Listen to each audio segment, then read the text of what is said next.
everybody. Welcome to Back Alley Chats. I'm getting so good at this, I feel like. You are.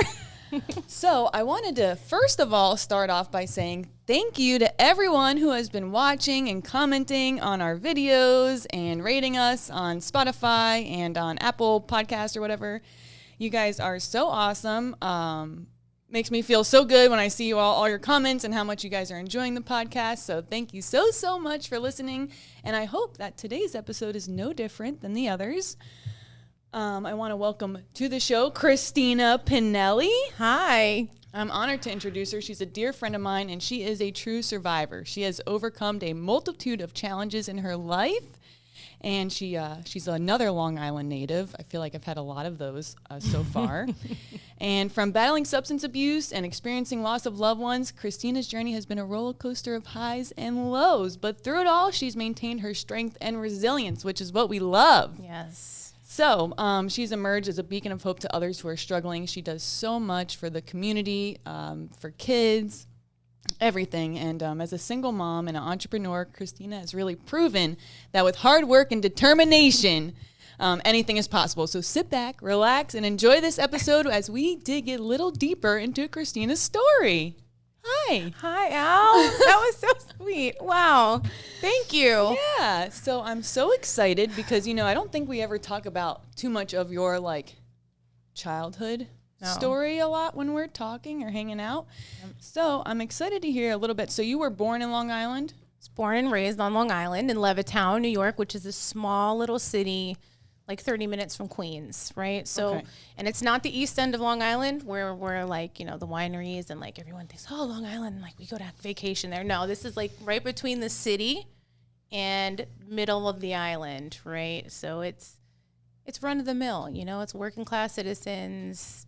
It was nice. You have mom, dad, two brothers? I have two brothers. One of them is estranged. My mom actually gave up her parental rights to my brother when he was a teenager because he too had a lot of issues with substance abuse and then, came to actually recently find out, behavioral issues. And she was a young mom and she couldn't handle it. And so he went away. And that's also that Italian tough love. Yes. They're really. I'll tell you all about that. Yeah, they're really okay, you're done. You're done. That's right. That's how my grandma was to my dad and how my dad was to me. It was just get out. Yes. You're done. See you later. Yes. So tell me a little bit about, we don't have to go deep into your childhood, but when did you start experimenting with drugs and alcohol or getting in trouble and all that kind of stuff? So I was somewhat of an outcast, but not completely in elementary school and middle school. I was with the popular girls, right? But I wasn't all the way in. If there was 5 girls in the crew, I was 5th in line. You know what I'm saying? 1 through 4 were coming first all day.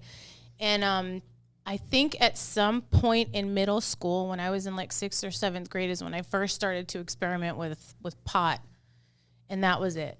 I took it real seriously, right? Because I love a good challenge in life. And pot to me was a challenge to see how much I could smoke so I could get in with the cool kids, right? But very quickly what ended up happening is the pot turned into everything else. Right. It was a very fast turnover for me. And I was very athletic. I'm just athletic by nature. I played sports for everywhere. I was on travel teams and all Long Island and CYO and AAU, everything you could imagine. And all the while getting high, right, with marijuana. And then eventually, maybe within a year, by the time I was in 7th or 8th grade, I was dabbling in cocaine a lot. And the cocaine wasn't enough, Right. and that quickly turned to crack cocaine. And that's where the downfall really started. As it goes. Yeah. As it goes. Yeah. And it's so funny because I was talking to one of our friends about the movie 13 because you've never seen that movie? Oh my God, Kristina. Nope. It's a classic. Hello. Have you guys seen it? Go in the comments. But it's one of my favorite movies, and it reminds me so much of being 13 years old. And they're just, because you're just coming into yourself, you're learning all these things, and you feel grown up all of a sudden. Yes. And I was listening to this podcast the other day. They were saying basically kids are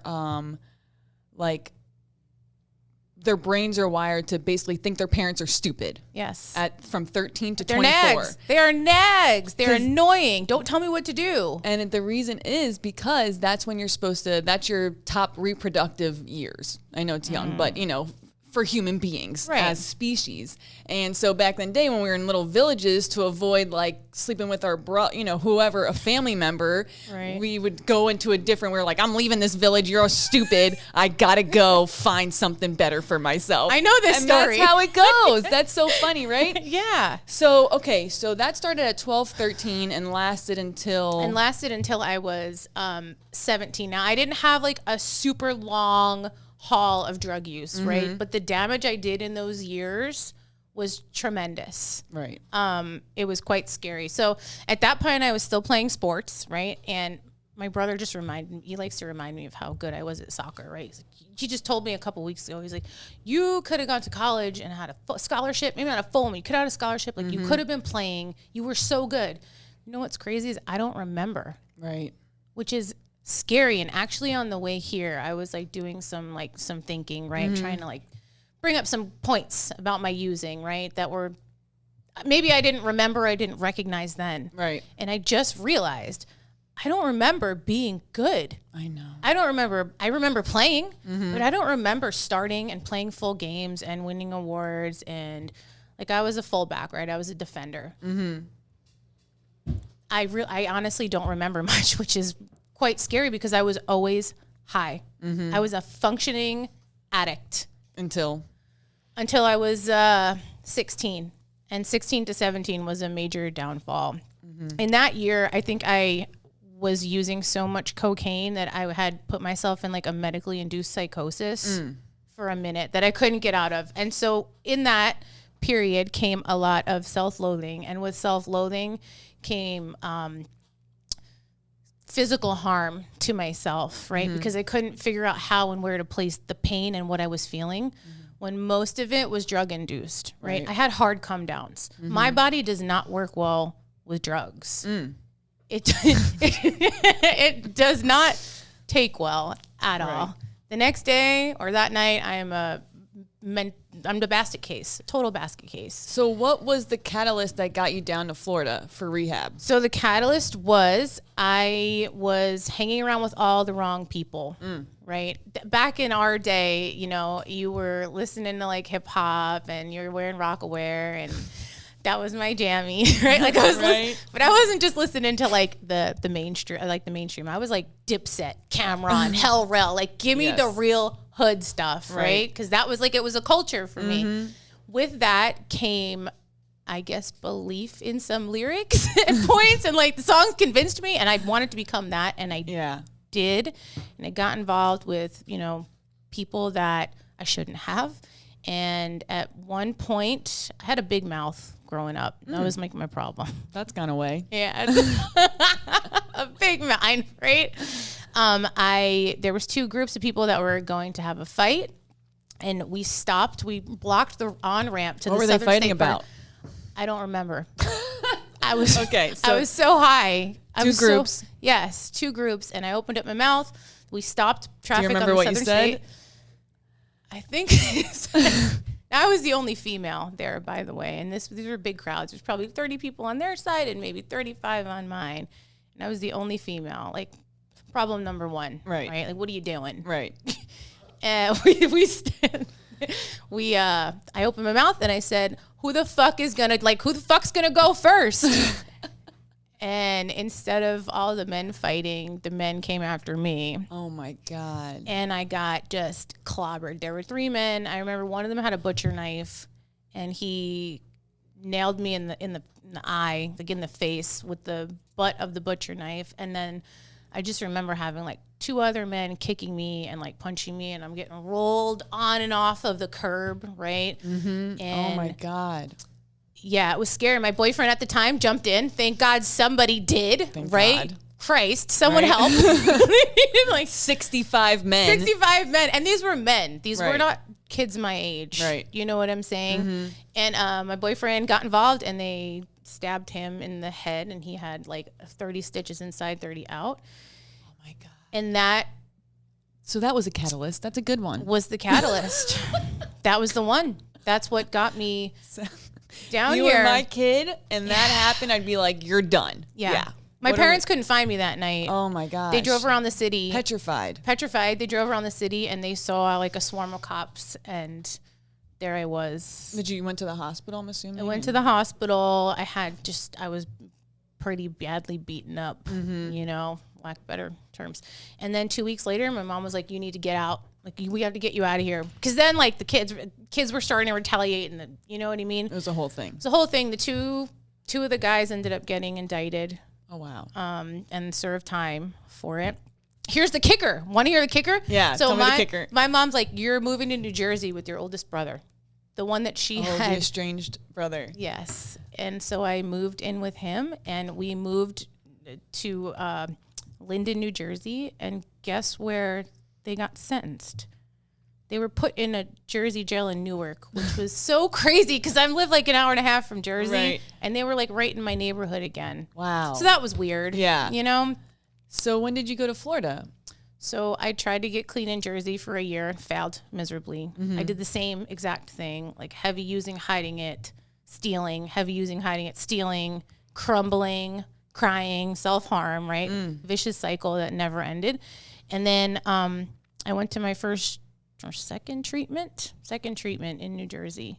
Okay. I went to Carrier Clinic. Oh, okay. Yeah. I've heard great things about them. Super great for like 2 months. And Francis then went there. Frankie, we love you. Before I was born. Aw. Yeah. I knew I love that guy. I know. He's the best. I did 2 months in Carrier, and Carrier was like, yeah, you need more help. Really? Yeah. Wow. So they sent you down here? So Carrier sent me immediately to BHOP, Oh. Behavioral Health of the Palm Beaches, Right. on Singer Island. Okay. And I did 2 months there. And BHOP was like, you need more help still. And so Is this real or is it an insurance scam? I don't know. I'm so jaded at this point. I know. I don't blame you. I know. And 2 months, that's actually a really long time. I wish people could get started for that long in treatment nowadays. We did have excellent insurance because my mother was a teacher. Right. So we had like top-notch union because it's a union up there. But yeah, so they sent me to the Cottages, which is their sister, right? Not around anymore, but was a great place. Yeah, I loved it. It was in Lake Worth. It was amazing. It was great transitional living, Right. too, you know? Because now at this point, I'm 19, right? I'm trying to get clean. You're a baby. I'm a baby still, yeah. But been through a lot. And so you're down here in Florida in treatment. And the one thing I know that you've carried with you since rehab is your husband. Ex-husband. Get it right. So tell us about how you met him in treatment and what drew you to him. What did early recovery Kristina see in her future husband? Honestly, sports at first. We bonded over sports. Oh, because he likes to watch sports. He liked to play basketball, okay. and so did I. And we met on the basketball court in treatment. Oh, my God. That's cute. Yeah. Loving basketball. Okay. Yeah. So, and then were you serious at first, or how did this go? No, I was codependent as hell. I needed someone to cling on to because I was scared and alone, and being in treatment for 6 months, I was going through mills of people. Right. You know? So true. My family wasn't speaking to me. My mom cut me off for like a whole year. My dad would just talk to me, you know? Right. Periodically. But, yeah, I clung on to the first man that I figured he's from my area. He's from Jersey, right? All right, like we have something in common. Bayonne, and that, right? Love it. Yeah. So how long did you guys stay together after treatment? For 13 years. Wow, 13. That's an impressive feat, okay? Yeah. Yeah, and it's so what I find so interesting, because we know that some people, believe it or not, actually are able to stay with their rehab romances for some time. Many, it doesn't work out. My rehab romance did not work out at all. Right. He was a bum. Today, he's not. He's married to a doctor and doing great things. Hey. But, with me, wasn't the best. So you guys were in halfway together, and then you moved out and stayed together. Or tell me a brief history of your relationship until... Brief history, but the transition. big milestone. Yeah. Basically, he we got out of treatment and he picked me up. He promised he would pick me up when I got out because, of course, I stayed longer than him again, you know, like everybody else, right? And he picked me up and took me to my halfway house, which I lived in for like 2 years. Wow. He ended up buying halfway houses in Delray Beach. I managed them until they started to turn into crack dens. Right. That we couldn't control. And got rid of those. And the interim of that was the beginning of me realizing that I was always living for him, right? And trying to make other people happy, right? Keep me, don't push me away, right? I need love. I need to feel wanted. Treat me however you want. Just don't get rid of me. Right. Because I had no confidence. I didn't know who I was. I didn't know how to be a productive member of society, you know?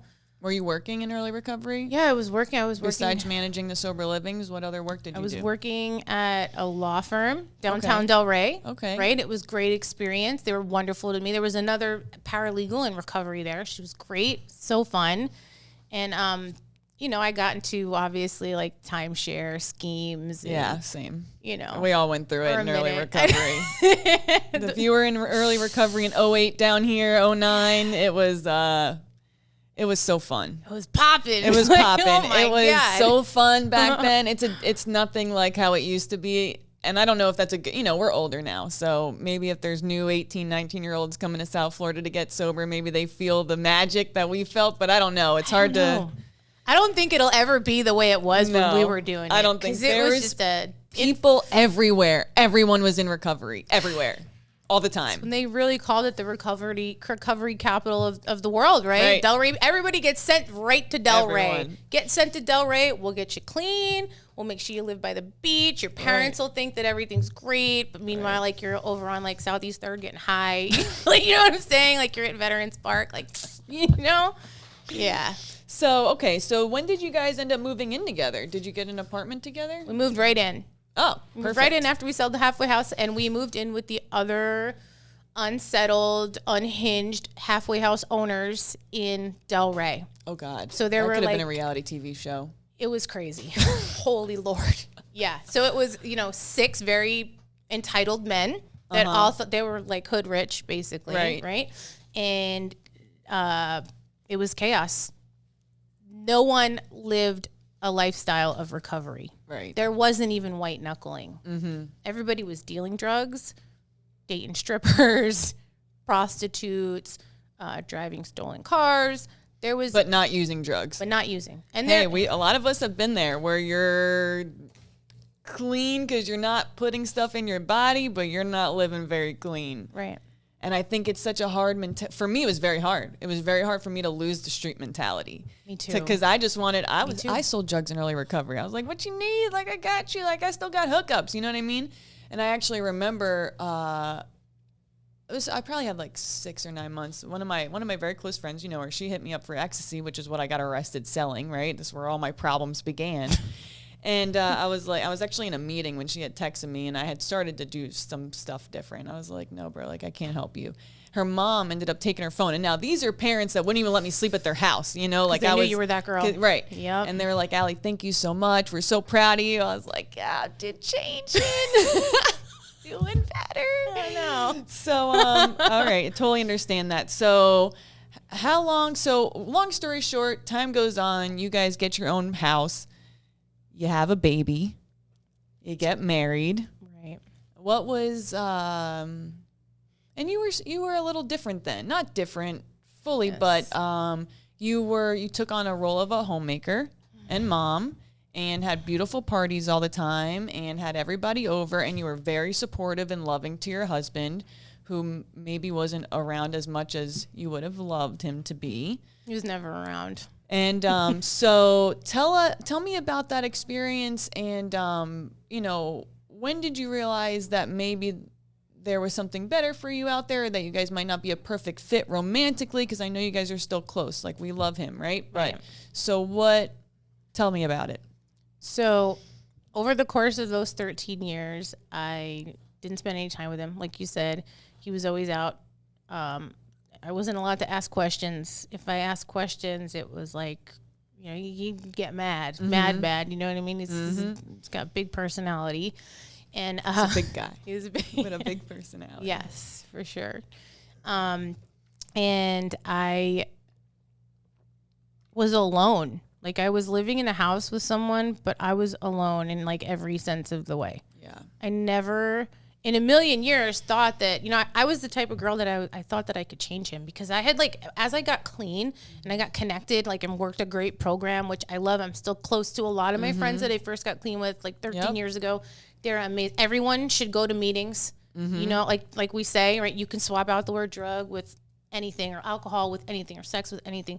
Like, the basis of a program, whichever one you choose, it's amazing. Like, they teach you the fundamentals, right? Of that we needed to learn. Someone says, well, it's like a, they brainwash you, or like maybe our brains need washing. That's a OG old school AA quote, but I think it's true, you know, because somebody said it to me and I was like, yeah, I guess you're right. That actually makes sense. You're not wrong. Right. So, you are close with all those people, but so what? But I couldn't change him. Right. I was helping people left and right. I was sponsoring. I wasn't doing community service or anything like that. But I was helping. I was changing. I was growing, right? I had a better sense of me. Did. Yeah. And every time I realized that I was still connected to him, I realized, wow, like, I'm really in this bubble. That's how, like, blinded I was. It's hard to explain. I was in this bubble. On the outside, everything looked great. And I looked like this strong badass, right? That, like, had everything together, leader of the pack. Everyone would rely on me. But in reality, like, you didn't want what I had behind closed doors. Trust me. Right. You didn't want any of it. It was a danger zone back there. Do you know what I'm saying? And I put on this facade constantly. And what ended up happening is he cheated repeatedly. And it was constantly cheating with people that were somewhat in my circle. They were always right in front of my face. Right. And I allowed it to happen so many times. Yeah. And that's when I was getting ready for the podcast, right, I was thinking, I looked up, you know, why do people stay in bad relationships? What are the reasons? Because me and you both went through our breakups from, can we call it toxic-ish relationships? We can call it toxic, for sure. At the same time, you know? And a lot of the time you were always my hairdresser, so who do you tell everything to, right? Your hairdresser. And so I think we experienced a lot of these things when trying to leave our prospective ex-mates. So fear of being alone. I wouldn't say I love being alone, but it's different. It's different, right? Yeah. Emotional dependency, big time. Hope for change. The biggest one for me. Oh my God, you always think it's going to be different. How crazy must we be to constantly be shown that it's never going to be different and constantly think it's going to be different? Yes, like, this next talk's really going to resonate, right? God. It's really going to work this time. Slow adults. Okay. Fear of the unknown. I'd say that's a huge, so scary to make such a big change and leave a family maybe that you've been in, or a love that you've known. Even if it wasn't the perfect love, it's a love that you know and understand. Right. And so you know what's going to happen if you ask a question or if you do whatever it is. We know what to expect and how to deal with it and how to survive in the situation.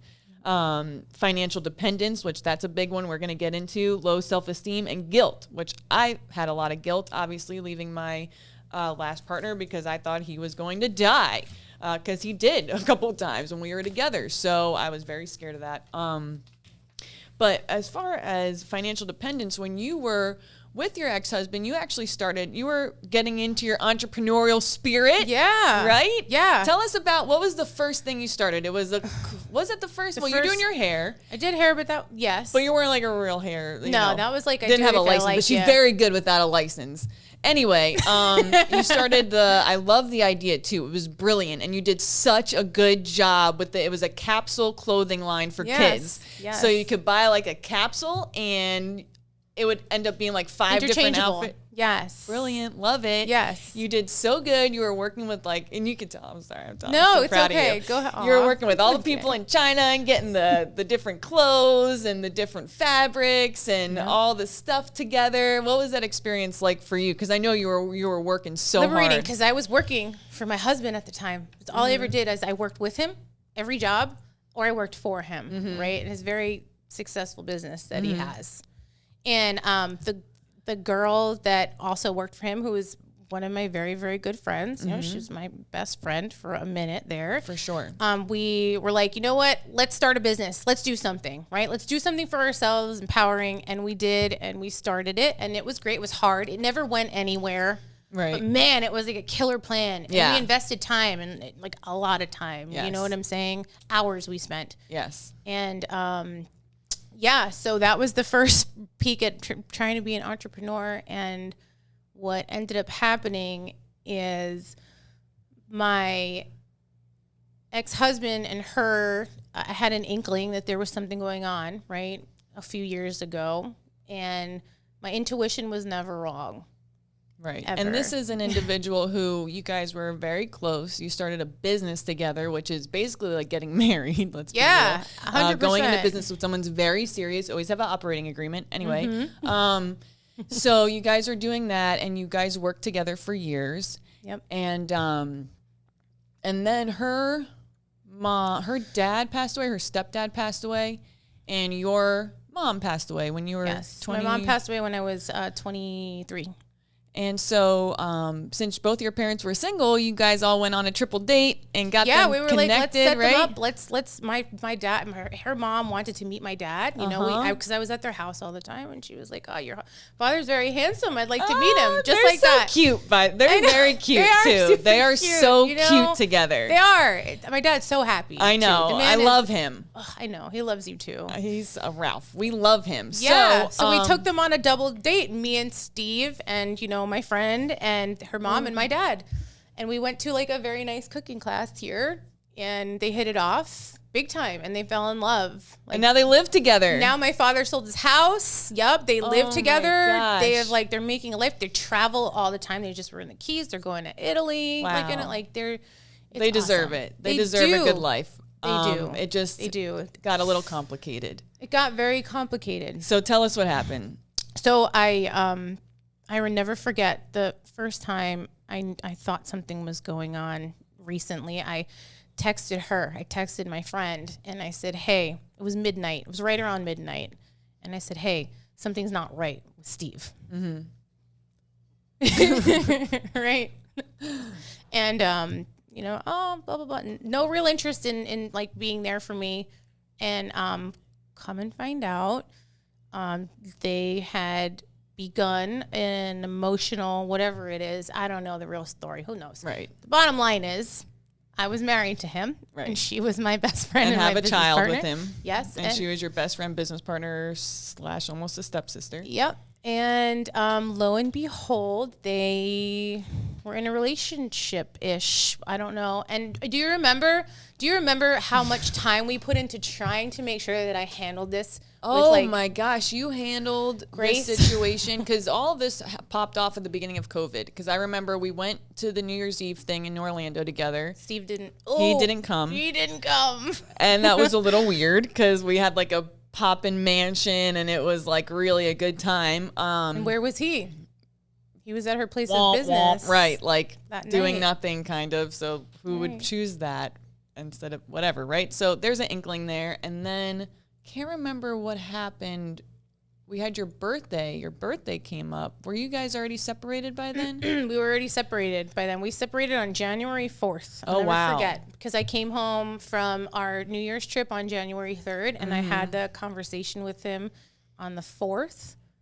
And that's why, like, every new year is always another year in my brain for my divorce, or like my new me. My rebirth, right, as a totally different person. Yes. And so they, I had her over because I had all these inklings. And remember, I'll never forget it. We went for hours. We talked about how, Chris, right? We would sit and we would write so that I didn't offend anybody. I didn't assume, but I needed to get to the bottom of this, because I was never for yourself. Wrong. I have a child. Right. We have a baby at this point. You know what I mean?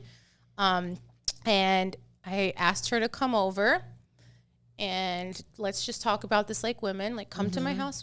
It's fine.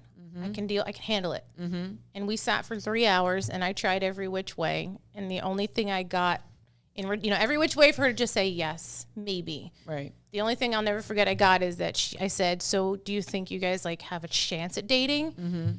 And she said, I don't know, maybe. And that's when you knew, right? All right, that's all you have to say. And then 6 months later, he moved out, and she moved in. Yeah. With him. Wow. And then, you know, we have this little girl that we're trying to. And it was, you handled it so elegantly. And Steve, he wasn't the worst. He could have been better, but he could have been worse too, you know, in a lot of ways. Yep. But it was so weird when I experienced, like, you were in so much pain. Okay. And to know that you were being so nice to this person, it was like killing me. I was like, she's being so kind and just respectful, right? Really, way more than anyone deserves. And for her not to always reciprocate that it was just a lot. You know, it just was like, it made it worse. It's like, you're already, you know, you're with somebody's husband who was a kid. Like, why do you got to keep? You're not going to change him. I tried for years. Right. I tried so many times to change him. Yeah. And I did it every which way I did it, but more sex, more food. I won't spend money. You know, I'll go away on my own. Like, I won't even ask you anymore. Like, totally okay. Like, just don't get mad. Don't get, you know what I mean? Right. Whatever I had to do just to keep it copacetic, because now I have this little girl in the picture. Right. And my whole being in life, which we'll talk about, which I've worked on, is for that little girl. Right. Because I want her to have a better childhood than I did. I didn't grow up with a mom per se, but you know why? Because I was in a freaking blackout most of the time, and she was chasing me around the house, trying to smack me around, and rightfully so. For sure. And I couldn't stand her because she was messing up my high all the time, right? But I don't want that for my daughter. Yeah. Like, try to be such a woman of integrity today and set an example for everyone and spread love. As like cliche as that sounds, everyone is hurting behind closed doors about something. I don't care if it's about work, if it's about your parents, your spouse. Like, everyone is hurting. Everyone needs to be asked, how are you? Right. Are you okay? And I was never really asked those things. I'll never forget, I came back from like our like bachelorette weekend, or I would come New Year's. It was never like, how was the trip? Or like, did you have nothing? Right. I would walk in the door and it would just be like, oh, all right, cool, you're back. Like, watch the baby. I'm going to go out. It was strange. And so on top of all of this, when you left, you were very dependent on your ex-husband for your money. You worked for him.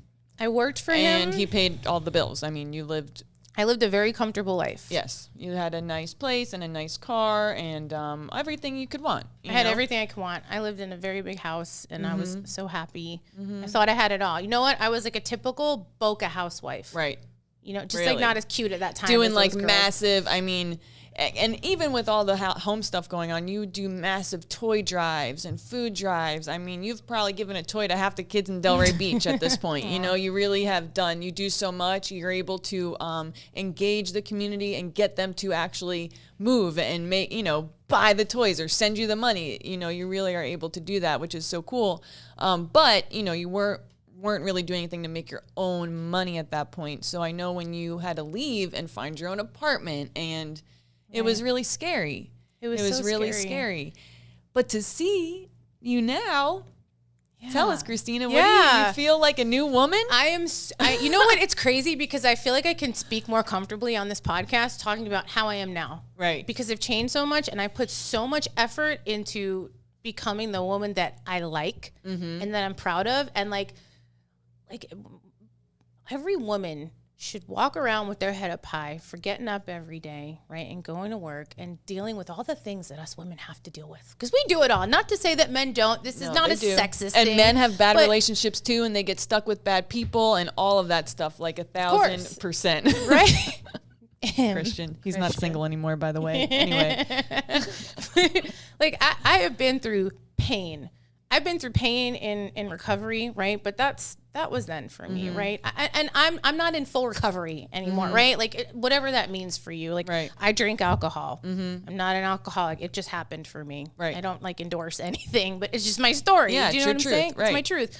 And I went through more challenges through this divorce. It was such like a testament to my drive. I remember, for example, like I recently found this. So this is the kind of stuff I was going through during this divorce. They were really beating me up quite honestly. Yes, they were. And I was taking it like champ. And Yes. I know that there were like, I just found out that there were these like fake text messages that the girl, I guess, and took my daughter's iPad. Drizelda took my daughter's iPad or something, and they made it look like they were texting me and that I was condoning their relationship, and they sent it to her mom. Wow. That wasn't me, man. Like, it's crazy. Mind. We're older. We're in our 40s here. Right. Like, she's definitely in her, what is she, in mid-40s, 50s? She looks like she's getting up there. How old is she? She must be in her late 40s. Yeah, I have no idea. 50 maybe. I have no idea. Yes, much too old to be Didn't playing work out games for them, like that. by the way. No, they broke up already. You can't change him. They broke up. You can't change this man. Like, wow. yeah. But now, what I've learned is that I decided that I was going to walk through this situation and not around it. And they walked right through the fire. You did. It was unbelievable to watch. And it's so interesting because you go, you have that childhood, you're doing drugs, you're really lost, going through all of this stuff, just wanting to feel loved and be loved. You end up in South Florida, going to rehab. They keep telling you, no, you're really sick, you're mentally ill, you need to keep coming, right? So you keep going, you meet a man, and, you stay with him, and that kind of becomes your identity. That's exactly because for a long time, you were his wife. I was his name, his wife, always. That's how I was known. Right. Oh, you're so-and-so's wife. Steve's Right. wife. Yep. And that's who you are. And so for 13 years to go by and for you to basically have to reinvent yourself and change everything about yourself is so inspiring, because I know so many people who have a similar situation going on. I think they're petrified of walking through it. Yes. But so how did you do it? Tell us, what coping mechanisms did you use? I mean, I know. I cried. Okay, I cried a lot with you. Yes. I cried for I feel like a year and a half, and I had amazing supports. I don't know how many times a day I had to call you. I had my best friend Kim at the time. She was like a mom to me. Rest in peace, Kimmy. Yes, we miss her. Passed during COVID. She passed right during COVID and my divorce. She taught me how to be a mom. She was, she was so amazing. It was a hard hit, all at once. Yeah. But I connected with women. I connected with the people I trusted, and I had to use them for my sanity at that point because it could have gone either direction for me. It was really, I was a razor thin line, very delicate situation for a long time because I didn't know how to place my feelings. And the best way for me to do that was I ran and I worked out like a maniac. I had never worked out after I stopped playing sports. I'm talking like miles a day. I have my friend, right? Blue, he's my favorite. So the best. We love Blue. It's amazing. We love Blue. He came into my life right at the right time. Like God puts people in your life and unexpectedly. What an example of a man for me to be around. And the best. I got a lot of friends, girl. We know this. Yes. A lot of male friends too. This is like a different. Yeah. He's like the male version of me. He's loving, caring, kind. He's consistent, too. Yes, consistent. The man is responsible. Yes. And forget about that, though. Do you know what I mean? He has such a good heart. Yeah. He likes to help people. He's kind, but he's strong like me. You know what I mean? That's what I try and teach my daughter. Like, Gianna, I want you to tell people your truth, right? And I want you to be stern with people, but I want you to do it in like a ladylike way. Right. And that's kind of how I navigated through all these situations through my divorce. So I did a lot of working out, and I leaned on all of the females in my life more than ever. So important to have a close friendship group. And even if you are in a relationship in early recovery, I always suggest working your own program. If you do nothing else for yourself, work your own program so you have your own support group. So when something happens, you don't lose all your friends because they're only friends with the one person and not you or whatever it is. Right. Because those women are going to get you through the toughest times of your life. I have been friends with so many men. I used to be such a tomboy as a kid, but the reality is a boy's always going to pick a boy over you. Yep. It's straight up, no matter how close you think you are with that person, there's always a chance. That could be your bestie. There's always a chance they stick together. It's the boys club. It's how it works. It's great. I love it. Girls club all the way. The conversations that you will have with a woman that you can confide in they're better than any therapy or drug or drink that you could ever get. It's just, if you can learn to trust another woman and really be candid with them, the things that happen through conversations, right? Through coffee talk, like our talks. Yes. Right? Are amazing. Mm-hmm. It's a release. It's fun. It's healthy. It's everything. You can get out your chaos and not feel like you're being judged. Mm-hmm. And for me, I was always like suppressed. I wasn't really allowed to say how I was feeling, or else like he'd be out. If I said anything like, I'd like for you to stay home. Well, I'm going to get the fuck out now. Right. And I'm not going to come home for a few days because you said that. Like, how dare you? Right. Like, it's so to be able to like. So we got 5 minutes left. Right. I want you to paint us a picture of what your life. Okay, well, I'm going to paint a picture of what our life looks like now. You're working your ass off, okay? You are working so hard. It is just unreal.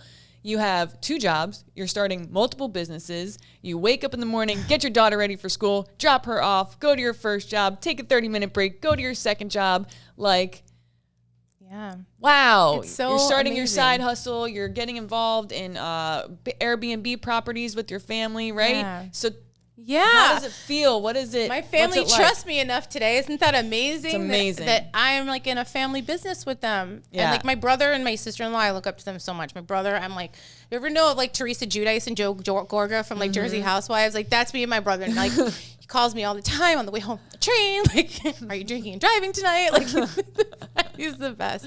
But yeah, I'm working harder than ever because I want to set an example for my daughter. And that's why I left my husband, is because she was coming to an age where as a little girl and a woman someday, I wanted her to know that the life that we're living now is not the life that I want you to remember as a child.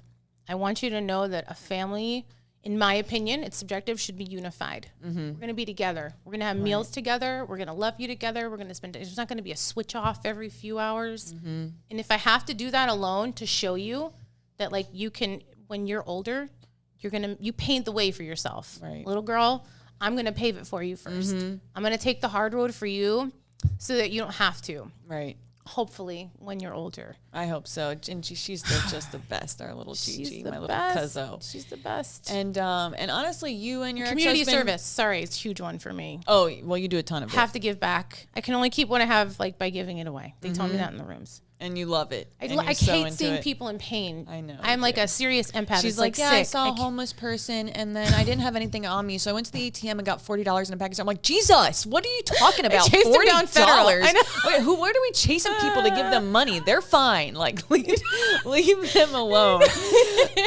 and just I want to add on that you have been able to also, through all of this, successfully co-parent. Yes. With your ex-husband in a way that I, from the outside, well, I'll come on the inside, I feel like, looks very healthy, you know? And that is so impressive after all of that. That whole story we just went over. You guys still find a way to give your daughter that, security. Forgiveness. And love. Forgiveness is huge. Yeah, so big. We have to forgive, right? We don't forget. Right. We set new boundaries. We forgive. It relieves us and it relieves them. And whatever I have to do for my daughter, period, is what I'm going to do. Yeah. For sure. I am, She's going to remember having two, she calls it, I have 2 houses. You're going to remember having 2 houses, but you're going to remember 2 parents that loved you, that could go to dinner together and sit with you or talk to you if, something bad happens at school together. Right. We're separate but unified. That's what I tell her. It's a modernized divorce. I love it. Kristina, you got any last words of wisdom for the young ladies and gentlemen out there? Yeah. Have you guys seen Allie Severino? Have you guys seen what she's doing? Like, do you realize how inspiring you are and what a big deal it is that you get on here and you make the time every week to write out your questions and to find inspiring people and to take time out of your day and follow your dreams.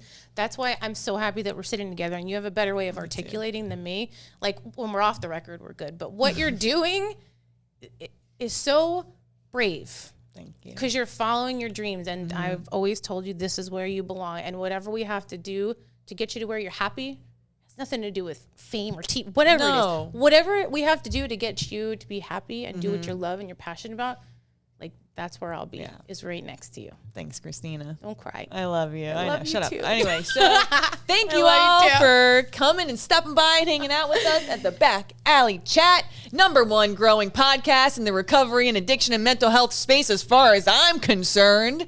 Anyway, love you all so much. Please follow me on Spotify and Apple and Facebook and Instagram and all of the places where you might follow an individual. Back Alley Chat. See you guys next Wednesday. Bye.